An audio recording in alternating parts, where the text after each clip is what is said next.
हरे कृष्ण। ओम अज्ञानतिमिरन्धस्य ज्ञाननञ्जनशलाकया चक्षुरुन्मीलितं तस्मै श्रीगुरुवे नमः। श्रीचैतन्यमनोभीष्टं स्थापितं येन भूतले स्वयं रूपकदामायं ददाति स्वपदान्तिकम्। वन्देऽहं श्रीगुरुपादकमलम् श्रीगुरुं वैष्णवं च श्रीरूपं संव्रजातं सहगणो रघुनाथान्वितं सजीवं साद्वैतं सावधूतं परिजनशैलं कृष्णचैतन्यदेवं श्रीराधा कृष्णपादं सहगणललिता श्रीविशाखं च। ओ कृष्ण करुणा सिंधु दीनबन्धो जगत्पते गोपिका गोपिका कंठ राधाकांत नमोस्तुते। भक्त कंचन गौरांगी राधे वृंदावनेश्वरी मुसभामासुदे देवी प्रणमामि हरिप्रिये। वंशकल्पतरुभ्यश्च कृपा सिन्धुभ्य च पतितानं पावनेभ्यो वैष्णवेभ्यो नमो नमः। जय श्री कृष्ण चैतन्य प्रभु नित्यानंद श्री अद्वैत गदाधर श्रीवासदि गौर भक्त वृंद। हरे कृष्ण कृष्ण कृष्ण हरे हरे हरे राम राम राम हरे हरे। वंदे अनंतकोटिश्वर्यं श्री चैतन्य महाप्रभु नित्य प्रसादात् भक्ति शास्त्र प्रवर्तकात्। மறுபடியும் உங்கள் அனைவரையும் சந்திப்பதில் மிக்க மகிழ்ச்சி. என்னுடைய காலை வணக்கம் உங்கள் அனைவருக்கும்.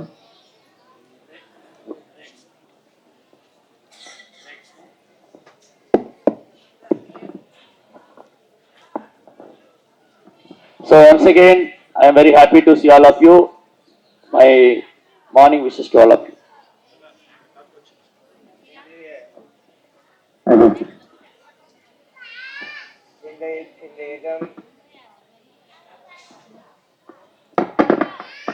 ஹரே கிருஷ்ணா. இந்த இடம் மிக மிக முக்கியமான மங்களகரமான இடம் இது. This place is very very important and very auspicious place. நிறைய அழகான சிறப்பான லீலைகள் இங்கு நடந்திருக்கின்றது. A lot of wonderful pastimes are happening here. ఇక్కడ ఎన్నో అద్భుతమైన లీలలు ఎంతో ప్రత్యేకమైన గంచిన ప్రదేశం ఇక్కడ. முக்கியமாக இந்த இடத்திற்கும் அயோத்தியாவிற்கும் எந்த ஒரு வித்தியாசமும் இல்லை என்று ராமச்சந்திர பகவான் கூறியிருக்கின்றார்.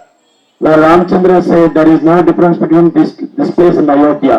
సో రామచంద్రులు భగవాన్ వారు వివరిస్తున్నారంటే ఈ ప్రదేశం అయోధ్యకు ఈ ప్రదేశానికి ఎలాంటి వ్యత్యాసం లేదని చెప్తున్నారు. நவதீப் மண்டல மகாத்மியத்தினிலே இந்த நவதீப்பினிலே 7 புனித ஸ்தலங்கள் இருப்பதை எடுத்துரைக்கப்பட்டுள்ளது. In Navadip Mandal Mahatmya, this place had 7 most important places are included here. Navdeep మహాత్యంలో కూడా ముఖ్యంగా ఇక్కడ 7 ముఖ్యమైన ప్రదేశాలు ఉన్నాయని వివరించడం జరిగినది. ನವದೀಪ ಮಂಡಲದಲ್ಲಿ 7 ಪ್ರಮುಖವಾದ ಸ್ಥಳಗಳು ಇದ್ದಾವೆ ಅಂತ ಅನ್ನೋದನ್ನ ನವದೀಪ ಮಹಾತ್ಮೆಯಲ್ಲಿ ಹೇಳಲಾಗಿದೆ. இந்த நவதீப்பினிலே ஹரித்வார் இருக்கின்றது. There is Navadip, Haridwar also there. Navdeep లో హరిద్వార్ కూడా ఉంది. ನವದೀಪದಲ್ಲಿ ಹರಿದ್ವಾರ ಸ್ಥಾನ ಕೂಡ ಇದೆ. மதுரா இருக்கின்றது.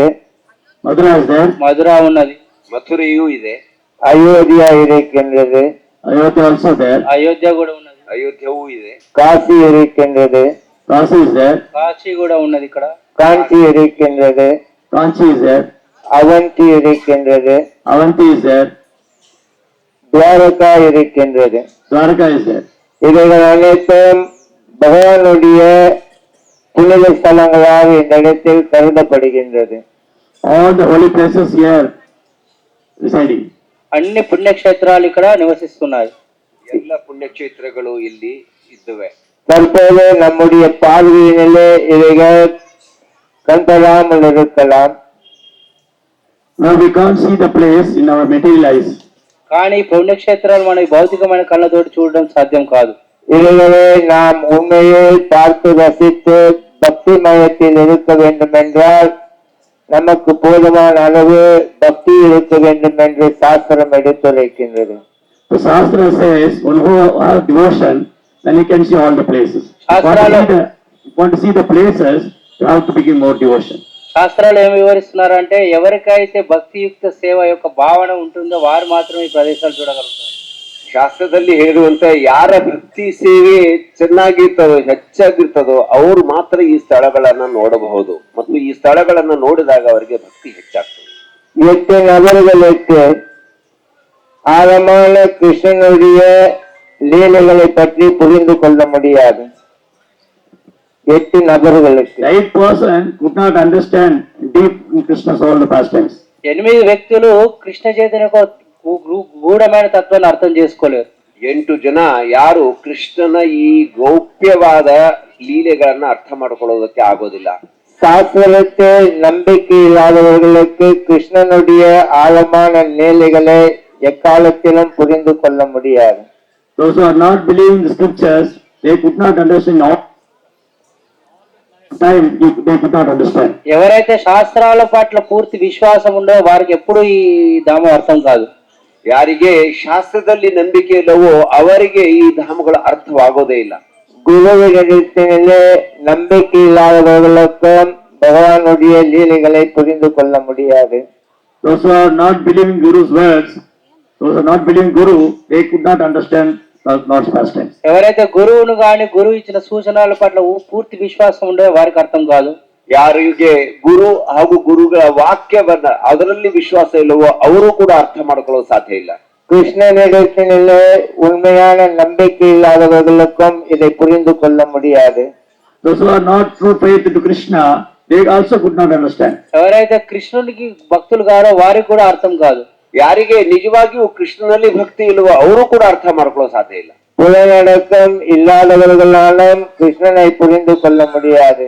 Those who are not controlling the senses, they also could not understand. ఎవరైతే వారికి ఇంద్రియ నిగ్రహం ఉండదో వారికి కూడా అర్థం కాదు. ಯಾರು ಇಂದ್ರಿಯ ನಿಗ್ರಹಗಳನ್ನ ಮಾಡ್ಕೊಂಡಿಲ್ವೋ ಅವ್ರಿಗೂ ಕೂಡ ಅರ್ಥ ಆಗೋದಿಲ್ಲ. தூய்மையான இதயம் இல்லாதவர்களாலும் இதை புரிந்து கொள்ள முடியாது. Those who are not, heart is not pure, they also can't understand. ఎవరైతే హృదయం పవిత్రంగా ఉండదో వారు కూడా అర్థం చేసుకోలేరు. ಯಾರ ಹೃದಯ ಇನ್ನೂ ಶುದ್ಧವಾಗಿಲ್ಲವೋ ಅವರು ಕೂಡ ಭಗವಂತನನ್ನ ಅರ್ಥ ಮಾಡ್ಕೊಳ್ಳೋ ಸಾಧ್ಯವಿಲ್ಲ. சதா கிருஷ்ணனுடைய உணர்வு இல்லாதவர்களாலும் புரிந்து கொள்ள முடியாது. Those who are not in Krishna consciousness, they also could not understand. ఎవరైతే కృష్ణ చైతన్యంలో ఉండరో వారు కూడా అర్థం చేసుకోలేరు. ಯಾರು ಕೃಷ್ಣ ಪ್ರಜ್ಞೆಯಲ್ಲಿ ಇಲ್ಲ ಅವರು ಕೂಡ ಅರ್ಥ ಮಾಡ್ಕೊಳ್ಳೋದು ಸಾಧ್ಯ ಇಲ್ಲ. கிருஷ்ணனுடைய தரிசனம் வேண்டும் என்று விரும்பாதவர்களாலும் புரிந்து கொள்ள முடியாது. Those who are not desired to take darshan of Krishna, they also could not understand. ఎవరైతే కృష్ణుడు దర్శనం చేసుకోవాలని కోరిక కూడా ఉండదో వారు కూడా అర్థం చేసుకోలేరు. ಯಾರಿಗೆ ಭಗವಂತನ ಕೃಷ್ಣನ ದರ್ಶನ ಮಾಡುವ ಒಂದು ಇಚ್ಛೆನೂ ಇಲ್ವೋ ಅವ್ರಿಗೂ ಕೂಡ ಇದು ಅರ್ಥ ಆಗೋದಿಲ್ಲ. கடைசியாக பக்தர்களின் சத்சங்கத்தில் உட்கார்ந்து பகவானுடைய புகழாரங்களை கேட்காதவர்களாலும் இந்த புனித ஆழமான கிருஷ்ணனுடைய லீலைகளை புரிந்து கொள்ள முடியாது. But finally, those who are not coming the association of the devotees, not hearing from the devotees, those who are missed the association, they also could not understand the deep pastimes of Lord Shri Krishna. చిట్ట చివరిగా ఎవరైతే భక్తుల సాంగత్యం రారో, భక్తులకు దగ్గర నుంచి వినరో, భక్తుల సాంగత్యం కావాలని కోరుకోరో, దూరంగా ఉంటారో వారు కూడా కృష్ణ తత్వాన్ని యొక్క ಗೂಢమైన ವಿಷಯ ಅರ್ಥಂ చేసుకోలేరు. ಯಾರು ಭಕ್ತರ ಸಂಘದಲ್ಲೇ ಇಲ್ಲ, ಭಕ್ತರ ಒಂದು ಕಾಳಜಿ ಇಲ್ಲ ಮತ್ತು ಭಕ್ತರ ಒಂದು ಹೇಳಿಕೆಯನ್ನು ಕೇಳುವುದಿಲ್ಲ, ಅವ್ರಿಗೂ ಕೂಡ ಈ ಒಂದು ಗುಹ್ಯವಾದ ವಿಷಯಗಳು ತಿಳಿಯೋದಿಲ್ಲ. இந்த நவதீப் தாமிற்கும் பிருந்தாவனத்திற்கும் எந்த ஒரு வித்தியாசமும் கிடையாது என்று பிரபோதந்த சரஸ்வதி கூறியிருக்கின்றார். There is no difference between Navadip Dham and Vrindavan, said by Prabodhananda Saraswati Thakur. ప్రభానంద Saraswati గారు ఏమి వివరిస్తారంటే వృందావనానికి నవదీప్ ధామానికి ఎలాంటి వ్యత్యాసం లేదని వివరిస్తున్నారు. ಪ್ರಬೋಧಾನಂದ ಸರಸ್ವತಿಗಳು ಹೇಳುವಂತೆ ವೃಂದಾವನ ಮತ್ತು ನವದ್ವೀಪದಲ್ಲಿ ಯಾವುದೇ ವ್ಯತ್ಯಾಸವಿಲ್ಲ ಅನ್ನೋದು. அந்த பிருந்தாவனத்தை சுலபமாக ஆழமாக புரிந்து கொள்வதற்காக ராதாராணி இந்த நவதீப் என்னும் பிருந்தாவனத்தை உருவாக்கி இருக்கின்றார். If you want to understand Vrindavan, So by the mercy of Srimati Radharani, she created this dham for, anyone can understand Vrindavan. ఎవరైతే మీరు బృందావనాన్ని అర్థం చేసుకోవాలంటే శ్రీమతి రాధారాణి యొక్క కృప ఉంటేనే అర్థమవుతుంది. ఇంకా ఇది ధామం మొత్తం శ్రీమతి రాధారాణిచే సృష్టించబడ్డది కాబట్టి. ಸೊ ನಾವು ವೃಂದಾವನವನ್ನ ಅರ್ಥ ಮಾಡ್ಕೊಳ್ಬೇಕು ಅಂತಂದ್ರೆ ಶ್ರೀಮತಿ ರಾಧಾರಾಣಿಯ ಕೃಪೆ ಅವಶ್ಯಕತೆ ಇದೆ. ಮತ್ತು ಈ ಒಂದು ಧಾಮವನ್ನ ಶ್ರೀಮತಿ ರಾಧಾರಾಣಿ ಸೃಷ್ಟಿ ಮಾಡಿದ್ದಾಳೆ. சாஸ்திரத்தின்படி 5 பிருந்தாவனம் இருக்கின்றது. Shastra says there is 5 Vrindavan is there.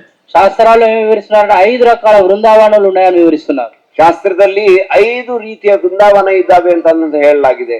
கோலோக Brindavan பகவானுடைய திருலோகம், அவர் வாழ்ந்து கொண்டிருக்கும் கோலோக பிருந்தாவனம் இருக்கின்றது. There is one Goloka Vrindavan, Lord Atalli there in Goloka Vrindavan. ఇంకోటి గోలోక బృందావనం, అక్కడ స్వయంగా భగవంతుడు శాశ్వతంగా నివసించునే ప్రదేశం. ಒಂದು ಗೋಲೋಕ ಬೃಂದಾವನ ಎಲ್ಲಿ ಭಗವಂತ ಕೃಷ್ಣ ದೇವೋತ್ತಮ ಪರಪುರುಷ ಶಾಶ್ವತವಾಗಿ ನೆಲೆಸಿರ್ತಾನೆ. பௌம பிருந்தாவனம் இருக்கின்றது. 5000 வருடங்களுக்கு முன்பு பகவான் பிருந்தாவனத்திலே தோன்றிய கதைகள் இருக்கின்றது. Another one is Bhauma Vrindavan. The same Vrindavan appeared here. Lord did all the pastimes here. ఇంకోటి ఏంటంటే భౌమ్య బృందావనం, స్వయంగా భగవంతుడు ఎప్పుడైతే ఈ బతుకు ప్రపంచానికి అవతరిస్తాడో అక్కడ అన్ని లీలలు ఇక్కడ సృష్టి చేయడం జరుగుతుంది. ಹಾಗಾಗಿ ಭೌಮ್ಯ ಬೃಂದಾವನ ಎಲ್ಲಿ ಭಗವಂತ ಮೇಲಿನಿಂದ ಇಲ್ಲಿ ಬಂದು ಇಲ್ಲಿ ಅನೇಕ ಲೀಲೆಗಳನ್ನ ಮಾಡ್ತಾನೆ. நாம் புத்தகத்தில் படிக்கின்றோம் கிருஷ்ணனுடைய பிருந்தாவன லீலைகள் எப்படி 12 வனங்கள் எப்படி இருந்தது, கோபியர்கள் இம்மாதிரி இருந்தார்கள், அங்கு புனித நதிகள் இம்மாதிரி இருந்தது. அனைத்தும் காலத்திற்கு அப்பாற்பட்டு, கட்டுப்பாட்டிற்கு அப்பாற்பட்டு இருந்த அந்த பிருந்தாவனம் 5000 வருடங்களுக்கு முன்பு இருந்தது பௌம Brindavanam. We are reading from Sri Prabhupada, the same Vrindavan here appeared. All the pastimes, all the pastimes are happened 5000 years back. అదే కూడా శ్రీల ప్రభుపాద వారి ప్రస్తుతాల నుంచి మనం ఏమర్థం అవుతుంది అంటే అదే బృందావనం స్వయంగా ఇక్కడ 500 సంవత్సరాల కిందట ఇక్కడ కూడా అవతరించింది. ఇక్కడ ఎన్నో లీలలు జరిగాయి. ಸೊ ಅದೇ ಬೃಂದಾವನ ಏನಿದೆ ಇಲ್ಲಿ ಇಲ್ಲಿ ಬಂದು ಇಲ್ಲಿ ಅವತರಿಸಿ ಇಲ್ಲಿ ಅದೇ ಲೀಲೆಗಳನ್ನ ಅನೇಕ ಲೀಲೆಗಳನ್ನ ಇಲ್ಲಿ ಮಾಡಲಾಗಿದೆ. மூன்றாவது கிறிஸ்தன்ய பிருந்தாவனம் இருக்கின்றது. அன்று புத்தகத்தில் எடுத்துரைத்த பிருந்தாவனம் இப்பொழுது நாம் போய் பார்க்கும் பிருந்தாவனம் சமம் இல்லாமல் இப்பொழுது அந்த இடம் பார்ப்பதற்கு குப்பை தொட்டி போல் இருக்கின்றது, அசுத்தமாக இருக்கின்றது. அங்குள்ள புத்தவாசிகள் பார்த்தோம் என்றால் கிருஷ்ணனுக்கும் அவருக்கும் சம்பந்தம் இல்லாதபடி வாழ்ந்து கொண்டிருக்கின்றார்கள். ஆகையினால் இப்பொழுது நாம் பார்க்கும் பிருந்தாவனம் கிறிஸ்தன்ய பிருந்தாவனம், அப்பொழுது பார்த்த பிருந்தாவனம் பௌமிய பிருந்தாவனம். அது Previously there Bhauma Vrindavan. Now the Vrindavan is there, this Christianya Vrindavan. So there is those who are living there, they have no any connection with Krishna. So lot of things are going on there. So that's the Vrindavan is called Christianya Vrindavan. మన పూర్వలో భౌమ్య బృందావనం ఉన్నది, కానీ ప్రస్తుతం మనం ఏంటంటే కృష్ణ బృందావనం. అక్కడ ఎంతో మంది అక్కడ నివసిస్తూ ఉన్నప్పటికీ వారు కృష్ణుడి గురించి పూర్తిగా అజ్ఞానంలో ఉన్నారు.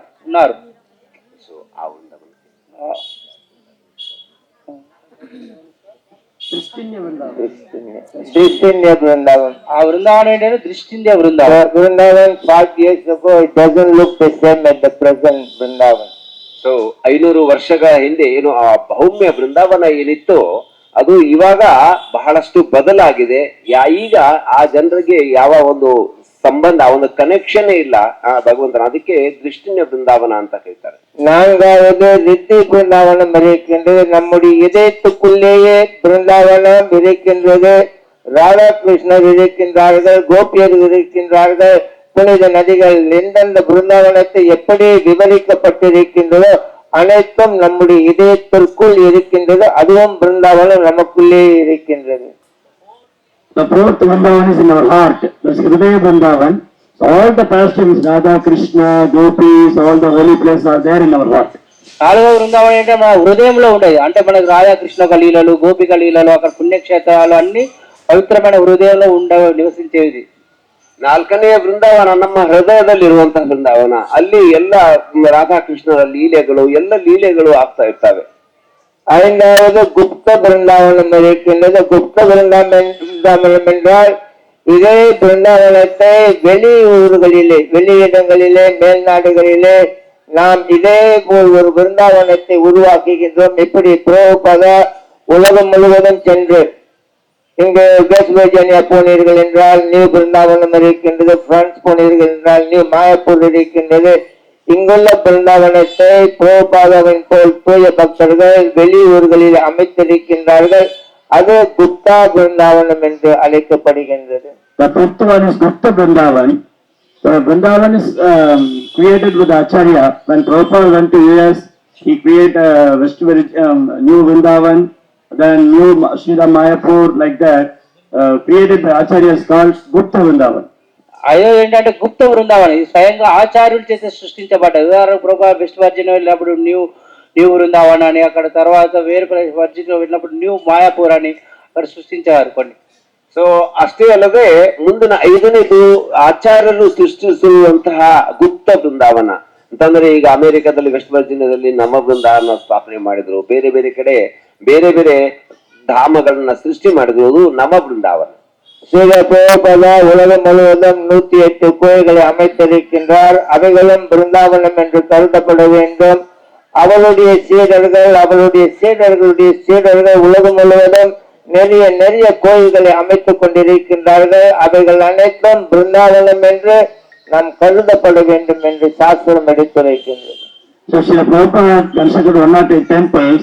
All the holy places called Vrindavan.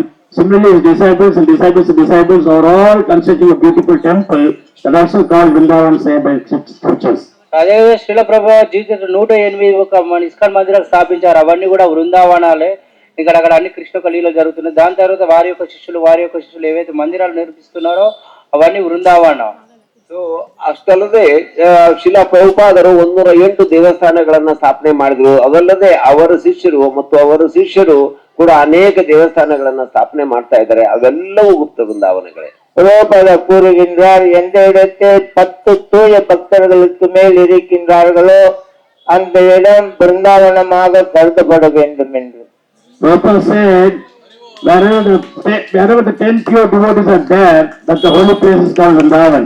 అంతేకాకుండా శ్రీల ప్రభు వారు ఎవరిస్తారంటే ఎక్కడైనా సరే 10 మంది శుద్ధ భక్తులు ఉంటారో అక్కడ కూడా ప్రదేశం కూడా బృందావనంగా ఉంటుంది. ಸೊ ಶಿಲಾ ಪ್ರಭುಪಾದರು ಹೇಳ್ತಾರೆ, ಎಲ್ಲಿ ಶುದ್ಧ ಭಕ್ತರು ಇರ್ತಾರೆ ಆ ಸ್ಥಳವನ್ನು ಕೂಡ ಬೃಂದಾವನ ಅಂತ ಕರೀಲಾಗ್ತದೆ. Srila Prabhupada ki జై. ஆகையினால் நாம் இவ்வளவு தூரம் சிரமப்பட்டு நிறைய பணம் செலவு செய்து பல தடங்கல்களுக்கு பிறகு நாம் இந்த இடம் வந்திருக்கின்றோம். நீங்கள் இங்கிருந்து போகும் பொழுது, உங்களுடைய இருப்பிடம் திரும்பி போகும் பொழுது, உங்கள் நாடுகளுக்கு போகும் பொழுது நாம் பார்த்த இந்த இடங்கள், இந்த நவதீப் மண்டல பரிசுரம் பிருந்தாவனம் எல்லாம் என்னுடைய இதயத்துக்குள்ளே இருக்கின்றது.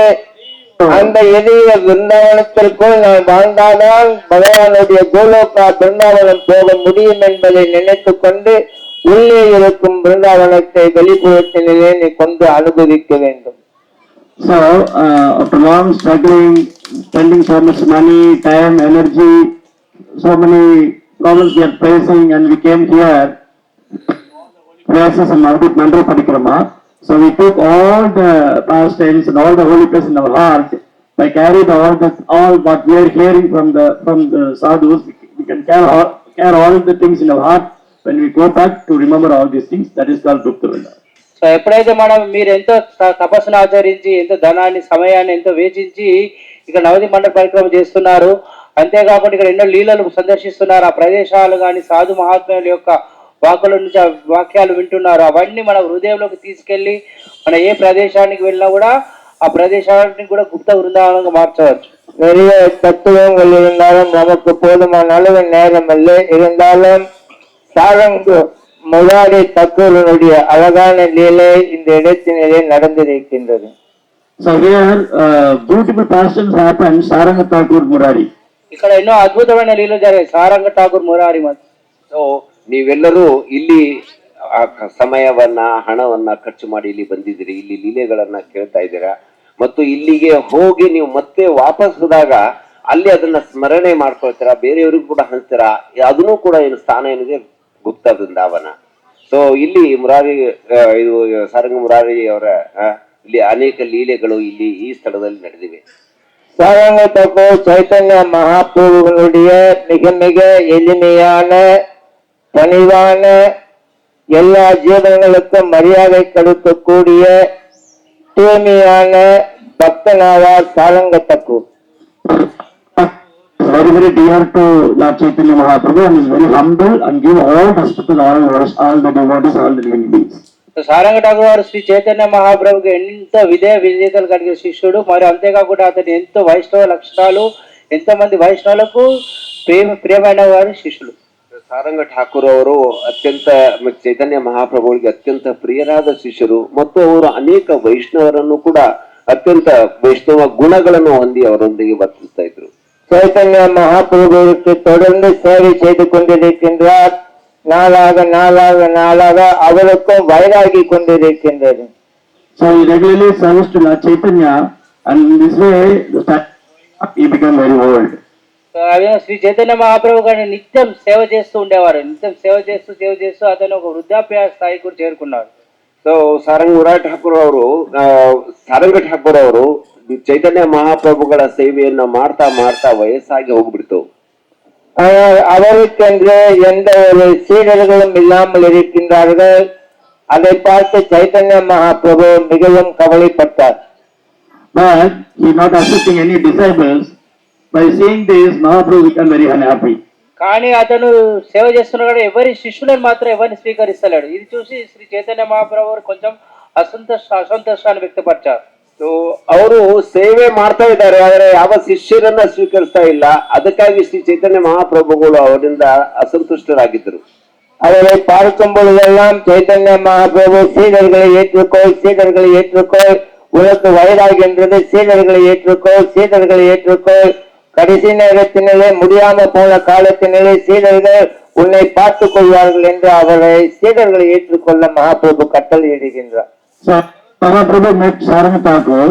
He repeatedly said, you accept disciples, you have to accept disciples, you have to accept disciples, because you become very old. In your old age, your disciples can take care of you. So ఎప్పుడైనా శ్రీ చైతన్య మహాప్రభు ఎప్పుడైతే సారంగ ఠాకూర్ వారు కలిశారో, నువ్వు శిష్యులను స్వీకరించాలి, పదే చెప్తూ ఉన్నాడు. ఎందుకంటే నువ్వు వృద్ధాప్యాన్ని వచ్చావు, తర్వాత నీ శిష్యులు ఇన్ని పరపరను కొనసాగిస్తారు కాబట్టి నువ్వు శిష్యులను స్వీకరించు అని అతనికి ఎన్నోసార్లు విజ్ఞప్తి చేశారు. ಸೊ ಅನೇಕ ಬಾರಿ ಶ್ರೀ ಚೈತನ್ಯ ಮಹಾಪ್ರಭುಗಳು ಅವರಿಗೆ ಶಿಷ್ಯರನ್ನ ಸ್ವೀಕರಿಸುವ ಬಗ್ಗೆ ಹೇಳ್ತಾ ಇದ್ರು. அதற்கு பதிலாக சாரங்கத்தக்கோ இல்லை மகாபிரபு, இல்லை சீடர்களை ஏற்றுக்கொள்ளக்கூடிய தகுதி எனக்கு இல்லை என்று சீடர்களை ஏற்க மறுக்கின்றார். But Saranga Murari said, no Mahaprabhu, no, I have no any qualification to accept disciples. No, I have no any qualification to accept disciples, like he said. కానీ సారంగ ఠాకూర్ వారు ఎప్పుడు చెప్పినా కూడా నాకు ఎలాంటి అర్హత లేదు, నేను చేయలేను, నాకు ఎలాంటి అర్హత లేదని అతను తోసిపుచ్చేస్తూ ఉండేవారు. ಸಾರಂಗ್ ಠಾಕೂರರು ನನಗೆ ಯಾವುದೇ ಅರ್ಹತೆ ಇಲ್ಲ ಅಂತ ಹೇಳಿ ಅದನ್ನ ಮುಂದೆ ಹಾಕ್ತಾನೆ ಇದ್ರು. கடைசியாக மகாபிரபு சொன்னார், இது என்னுடைய வேண்டுகோள் இல்லை, இது என்னுடைய கட்டளை. ஒரு சீடரையாவது ஏற்றுக்கொள்ளதான் வேண்டும். So finally Mahaprabhu said, this is not my request, this is my order. You have to accept only one disciple also. So చిట్ట చివరికి శ్రీ చైతన్య మహాప్రభు చేశారంటే ఇది నా విజ్ఞప్తి కాదు, ఇది నా ఆదేశం. నువ్వు జీవితంలో ఎవరైనా ఒక్క శిష్యులను స్వీకరించాలని ఆజ్ఞాపించారు. ಕೊನೆಗೆ ಶ್ರೀ ಚೈತನ್ಯ ಮಹಾಪ್ರಭುಗಳು ನಾನು ಇದನ್ನ ವಿನಂತಿ ಮಾಡ್ಕೊಳ್ತಾ ಇಲ್ಲ, ಇದು ನಾನು ಆದೇಶ ಕೊಡ್ತಾ ಇದ್ದೇನೆ, ನೀನು ಕೊನೆಗೆ ಒಬ್ಬನಾದ್ರೂ ಶಿಷ್ಯನನ್ನು ಸ್ವೀಕರಿಸಲೇಬೇಕು ಅಂತ. கடைசியாக சாரங்கத்தோர் முடிவு செய்தார், ஒரு சீடரை நான் ஏற்றுக்கொள்ளப் போகின்றேன், அதுவும் நாளை காலையினிலே பிரம்ம முகூர்த்த நேரத்தினிலே நான் கங்கையை குளிக்கப் போகின்றேன். போகும் வழியினிலே முதலில் யாரை நான் ஒருவரை சந்திக்கின்றேனோ அவரை நான் சீடராக ஏற்றுக்கொள்வேன் என்று முடிவு செய்து விட்டார். So finally Saranga Thakur decided, okay, Mahaprabhu is saying, so tomorrow early morning Brahma Muhurta time I am going to take bath to the Ganges. Whoever I met first, I will give initiation to you. So చిట్ట చివరిగా సారంగ ఠాకూర్ వారు మహాప్రభు యొక్క విజ్ఞప్తిని స్వీకరించి రేపు నేను నిర్ణయించుకున్నాడు. ఏమనంటే రేపు ప్రాతకాలంలో నేను బ్రహ్మముహూర్త సమయంలో గంగా నది స్నానంలో ఆచరించేటప్పుడు మొట్టమొదటిసారిగా ఎవరికి కలుస్తారో వారికి దీక్షనిస్తారని నిర్ణయించుకోవడం జరిగింది. ಶ್ರೀ ಚೈತನ್ಯ ಮಹಾಪ್ರಭುಗಳ ಆದೇಶವನ್ನ ಸ್ವೀಕರಿಸಿ ನಾನು ನಾಳೆ ಬೆಳಿಗ್ಗೆ ಯಾರನ್ನ ಮೊದಲು ನೋಡ್ತೀನೋ ಅವ್ರಿಗೆ ನಾನು ದೀಕ್ಷೆಯನ್ನ ಕೊಡ್ತೇನೆ ಅಂತ ಹೇಳಿದ್ರು. அந்நேரத்திலே கங்கையில் அவள் பாய்ந்து குளித்துக்கொண்டு கோரங்கா கோரங்கா என்று பகவானுடைய நாமத்தை சொல்லிக்கொண்டு கிருஷ்ணனுடைய மந்திரம் ஹரே கிருஷ்ணன் நாமத்தை சொல்லிக்கொண்டு அவள் ஆனந்தமாக குளிக்கும் பொழுது அங்கு ஒரு செத்த பிணம் மிதந்து கொண்டு வந்தது. When he took bath in the Ganges, he chanted Gauranga, Gauranga, and the dead body is floating on the Ganges. తర్వాత అప్పుడు గంగానదిలో స్నానం ఆచరిస్తూ ఆయన గౌరంగా గౌరంగా అనే నామాన్ని ఉచ్చరిస్తూ హరే కృష్ణ చేస్తుంటే ఆ సమయంలో ఒక మృత్యు శరీరం అక్కడ తేలుతూ వచ్చింది. ಆನಂತರ ಗಂಗೆಯಲ್ಲಿ ಸ್ನಾನ ಮಾಡ್ತಾ ಗೌರಾಂಗ ಗೌರಾಂಗ ಅಂತ ಹೇಳ್ತಾ ಯಾವಾಗ ಸ್ನಾನ ಮಾಡ್ತಿದ್ರು ಅಂತ ಸಂದರ್ಭದಲ್ಲಿ ಒಂದು ಮೃತ್ಯು ಶರೀರ ಅಲ್ಲಿ ತೇಲಿಕೊಂಡು ಬಂತು. பகவானுடைய பக்தி பாவத்திலே ஆழமாக இருந்த காரணத்தினால் இது செத்த பிணம் என்று அறியாமல் ஏதோ ஒரு உடல் என் பக்கம் இருக்கின்றது, முதலில் பார்த்தவனுக்கு நான் சீடனாக ஏற்றுக்கொள்வேன் என்று அந்த பிரேதத்தை இழுத்து காதினிலே ஹரே கிருஷ்ணா கிருஷ்ண கிருஷ்ண ஹரே ஹரே ஹரே ராம ராம ராம ஹரே ஹரே என்று எடுத்துரைத்தார். So when he took bath in the Ganges, Sarang Murari becomes so ecstasy, so he's chanting Gauranga, Gauranga is so ecstasy, so he doesn't know there's a dead body. He pulled the body and chanted his ears, Hare Krishna, Krishna Krishna, Hare Hare, Hare Ram, Ram Ram, Hare Hare. Saranga గారు ఎంతో తన్మయ స్థితిలో గంగానది గౌరంగా గౌరంగా అంటూ గంగానది స్నానం ఆచరిస్తున్నప్పుడు అతనికి ఒక మృత్యు శరీరం కలిగి అతనికి తెలియదు మృత్యు శరీరం అని. ఎప్పుడైతే ఆ శరీరాన్ని చూసా అతని చెవుల్లో స్వయంగా ఆయన హరే కృష్ణ కృష్ణ కృష్ణ హరే హరే హరే రామ రామ రామ హరే హరే அந்த செத்தவரை உயிரெடுத்து பகவானுடைய திருநாமம் பாடியது. அப்பொழுது சாரங்க தக்கர் அவருக்கு முராரி சைத்தன்யா உன்னுடைய பெயர் என்று ஒரு சீடரை ஏற்றுக்கொண்டார். So immediately the dead body, the soul came, that boy immediately chanted Hare Krishna, and the Sarang Thakur gave his name, initiated name Murari Chaitanya. So ఎప్పుడైతే ఆ మృత్యు శరీరం నుంచి దీక్షనామా అయిందో అతను వెంటనే లేచి నిల్చొని దానికి మురారి చైతన్య అనే దీక్షనామా ఇవ్వడం జరిగినది. ಸೊ ಯಾವಾಗ ಆ ಶರೀರ ಸ್ಪರ್ಶ ಆಯ್ತು ಇಮಿಡಿಯೇಟ್ಲಿ ಆ ಶರೀರಕ್ಕೆ ಗೊತ್ತಿಲ್ಲ ಇದು ಮೃತ್ಯು ಶರೀರ ಅಂತ, ಅವ್ರಿಗೆ ಹರೇ ಕೃಷ್ಣ ಮಹಾಮಂತ್ರವನ್ನ ಹೇಳಿ ದೀಕ್ಷೆಯನ್ನ ಕೊಡ್ಲಾಯ್ತು. பகவானுடைய